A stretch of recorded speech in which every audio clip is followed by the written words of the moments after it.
the Super Ninja. I gotta do it with a deeper voice. It's like, the Super Ninja. There we go. Yeah, something like that. Oh man, guys, if you thought that France's formats are crazy, France's whatever is crazy, wait till this one. So Super Ninja is Russia's new Ninja Warrior show. It's either a spin-off of Ninja Warrior Russia, or it's like the successor show, kind of like the sequel, more or less.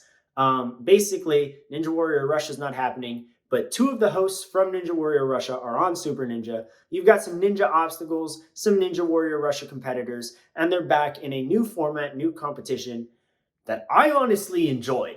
If I had to describe Super Ninja to you guys, imagine a Ninja versus Ninja season of a show, but mixed with obstacles from A&W, Sasuke, Ultimate Beastmaster, $1 Million Mile, and Gladiators, and then put it in Russia. That's what this is.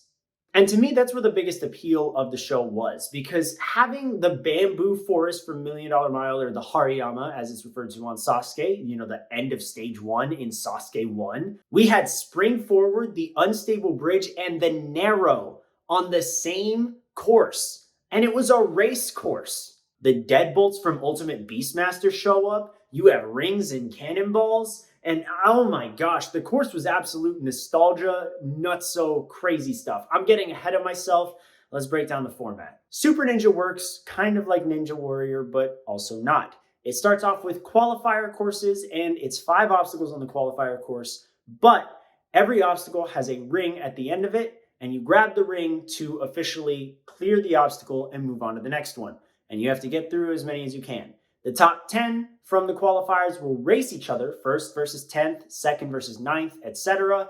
They'll go on a Ninja versus Ninja course, and the winner of the race will advance to the finals. If you make it to the finals, you run a modified qualifier course, different obstacles. For example, they swapped out a cat grab for a spider walk in there. The finalists run the finals course, and the time limit was set at 7 minutes. However, only the top 2 people advance to the super final, which is a tower race. So how do you get into the super final? Be one of the top 2 on the finals course. And that meant that second place's clear time became the new time limit for competitors moving down the line. And I'll get back to that a little later. But that's the format. The top 2 get to the super final, which is a tower climb, and the winner is the winner of Super Ninja. Oh my gosh, guys, there's so many thoughts going through my head when I was watching this show. It was not even funny. For starters, again, the course is just heavy nostalgia for me, because you're seeing all of these obstacle course shows literally from major franchises. The only things that I was really missing were stuff from Takeshi's Castle and Wipeout. Besides that, pretty much everything else is included. There was a balance obstacle that kind of reminded me of those wobbly pedestals that I believe were on Splat-A-Lot, and it's not the same, but it gave me Splat-A-Lot vibes, and that was cool. I could go on and on about the course. I really could, because it's just so weird in a good way, but also in a bad way. I don't know. It was interesting, and it definitely piqued my curiosity. And because of all of the mixes of obstacles and this different format, this almost doesn't feel like a Ninja Warrior show. It's really a Ninja Warrior show by name. And that's what's interesting about it, because it's taken the sport and the show side of the sport in such a different direction that it's almost experimental. We're trying to see, can this work? Does this work? Does this have appeal? And frankly, I would say it does, but there are some things that I would work on. Here we go. For starters, the courses never changed, and I think you could kind of afford to change up the courses just a little bit. Maybe it was budgeting, maybe it was because they wanted consistent rankings across all finalists. I don't know. I don't care. The editing was the biggest fault, 100%. The editing, episodes are about 2 to 3 hours long sometimes, and they would spend a really long time on profiles, to the point where my friends and I just started fast forwarding through them because we didn't want to deal with them. The competitors were also pretty slow on the course, except for the ones who actually do ninja.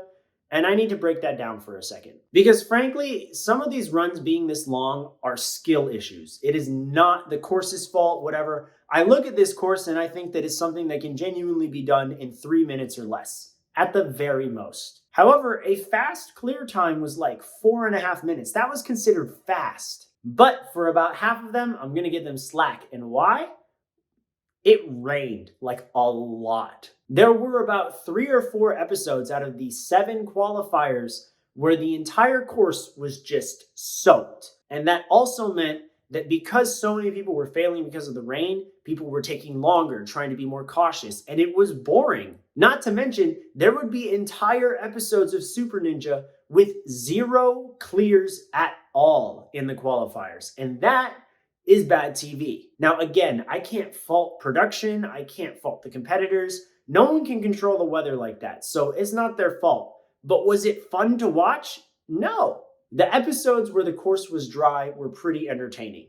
The episodes where the course was wet, not so much. Semifinals with the Ninja vs. Ninja race was actually pretty entertaining. I would actually say that's where a lot of the highlights came from. Ninja vs. Ninja semifinals, they're racing. You run on the narrow and jump onto a cargo net. Well, someone ran up the narrow while his opponent was running next to him. He jumped at the net. He pulled on the net to grab it. And when he grabbed it, and the net yanked out from the side, and the other guy jumped and just landed on the mat. Like he basically just face planted because he missed the net because his opponent pulled it away. It was one of the most savage moments in Ninja history. It was incredible.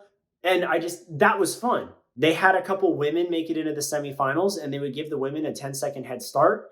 And it was weird seeing it. I don't want to sound sexist when I say this, but it was kind of funny watching the guy opponents of the women struggle more than the women and still win. It was just like watching 2 slugs race each other, and the one that got the head start still lost. It was like that. It was rough. There were also 2 races that did not have a winner.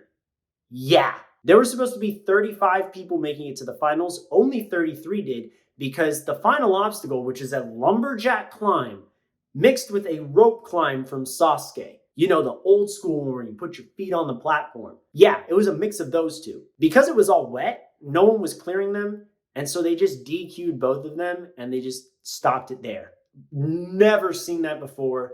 Was not expecting that. Semifinals had good moments. But then we get to the finale, which is the finals course, and then the top 2 racing on the super final tower. Again, like I said, the time limit was originally 7 minutes, and whatever second place's clear time was became the new time limit later on.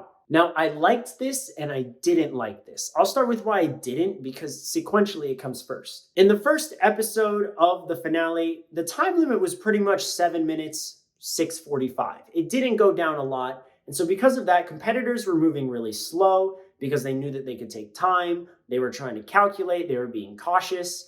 And it was not fun to watch because you're basically just watching another qualifier of Super Ninja, and you've seen 7 of them at this point. So like, why bother, you know? But when you get to the second episode of the finale, the season finale as a whole, people start moving way faster, and that is where it gets fun. Because a time limit that was 6:45 at the end of episode 1 of the finale gets bumped down to like 3:30, 3:35. And so now, where people were pausing, catching their breath, they are sprinting, and it feels intense. The music's backing, the commentary is loud and intense. It feels competitive, and that is the Super Ninja that I wanted. So yeah, it took a little while to get there because we needed fast people to clear and get in the top 2. But when we got there, we were moving and I was enjoying it a lot. And then the tower race at the end was a pretty decent race. It was very close. I didn't mind the structure of the tower either. It wasn't Midoriyama, guys. It was a multi-obstacle. I don't know how to describe it besides that. A multi-obstacle climb, hang, climb-ish, climb, something like that. Yeah, something like that. They had rock holds as one of the obstacles, and it almost reminded me of the holds on the final mountain climb from Guts. Do you guys remember Guts, the Nickelodeon show with the kids? It just reminded me of that. No real correlation whatsoever. It just reminded me of it. And that just goes to show how weird Super Ninja was. It was actually pretty fun. I hope that when they do next season, because they've already confirmed next season, applications are out. I hope that it's not wet. I hope that the weather's clear so we can get multiple episodes of clear skies and dry courses. Maybe we'll see more success. Maybe, I don't know, because I can't watch another wet course episode with their editing style. And if they don't change their editing style and the course is still wet, it's going to be a bad season. But if they don't change their editing style and the course is dry, we have something watchable. And I think that's decent. So Super Ninja, we're adding it to the vault. Check the link in the description. Join the Discord server. I'll get those backed up and archived for you real soon. And you guys can watch and enjoy it, form your own opinions, and talk to me about it, because I love to talk to you guys about these shows. Thank you so much for watching. I'll see you next time.